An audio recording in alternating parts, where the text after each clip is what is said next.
ఈ cinema? Sir అమ్మ అయితే చాలా హ్యాపీగా ఉన్నారు సార్. నేను ఇందాక చెప్పినట్టు ఐ థింక్ నేను చాలా కథలు విన్నాను సార్. బట్ ఇలాంటి సెటప్స్ ఉన్న కథ, ఇలాంటి అంటే ఇప్పుడు నాకు కూడా యాజ్ అన్ యాక్టర్ ఒక ఇమోషన్ కానీ, మధ్యలో కొంచెం కామెడీ కానీ, తర్వాత అంతా అంటే ఒక ఫుల్ మీల్స్ అంటారు కదా సార్. సెకండ్ సినిమాకి నాకు దొరకడం చాలా happy sir. And at the same time కథలో కూడా చాలా విషయం ఉండి సినిమా థియేటర్కి వచ్చిన ప్రతి వ్యక్తి కూడా క్లైమాక్స్ కానీ, దాంట్లో ఉండే కొన్ని ఎలిమెంట్స్ కానీ ఇవన్నీ కూడా చాలా ఎంజాయ్ చేస్తున్నారు.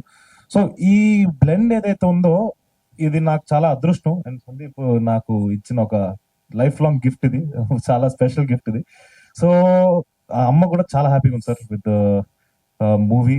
And result is coming good. First day సంధ్యాకి వెళ్ళాం పొద్దున. సంధ్యలో క్రేజీ రెస్పాన్స్, అంటే చాలా చోట్ల ఆర్గానిక్ రెస్పాన్స్ వస్తుంది. అంటే మేము ఎక్స్పెక్ట్ చేయలేదు కొన్ని థింగ్స్. అంటే చాలా చిన్నవి, గరిట పట్టు నేను ఒక సీన్ లో గరిట పట్టుకుని ఉంటాను, అది జనాలు దాన్ని రికగ్నైజ్ చేస్తారు. అంటే ఓకే, ఇంత డీటెయిల్ గా చూస్తున్నారంటే నాకు మన ఆడియన్స్ పైన నమ్మకం ఇంకా నాకు ఉంది. అండ్ మన ఆడియన్స్ 100% దాన్ని ఏది వృధా అవనివ్వరని అయితే నాకు క్లారిటీ వచ్చేసింది సార్ దీంతో.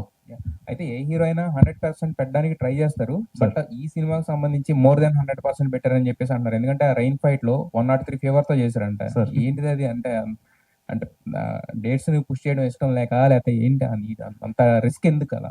అంటే ఏం లేదు సార్, సినిమా అంటే నాకు పిచ్చి and I'm ready to do anything for cinema. And ఇప్పుడు డేట్స్ పుష్ చేయడం కన్నా కూడా అక్కడికి మనం వెళ్ళి ఒక సీక్వెన్స్ చేస్తున్నప్పుడు దానికి ఒక టెక్నికల్ క్రూ, అది కూడా మళ్ళీ అవుట్డోర్, ఒక టెక్నికల్ క్రూ వచ్చి ఉంటారు.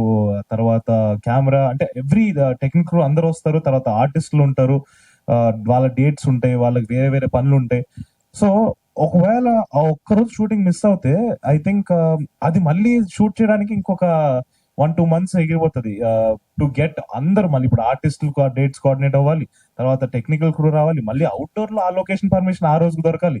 సో ఇన్ని థింగ్స్ ఉన్నప్పుడు నేను ఒకటే అనుకున్నా, మనం వచ్చింది కంప్లీట్ చేసుకుని వెళ్దాం ఏదేమైనా అని ఫిక్స్ అయ్యాను సార్. అవుట్పుట్ చాలా బాగా వచ్చింది. సో ఏది కష్టం అనిపించలేదు, ఇష్టపడే చేశాను. విష్ ఆల్ ది బెస్ట్ అండి. Thank you, Sandeep sir. గారు,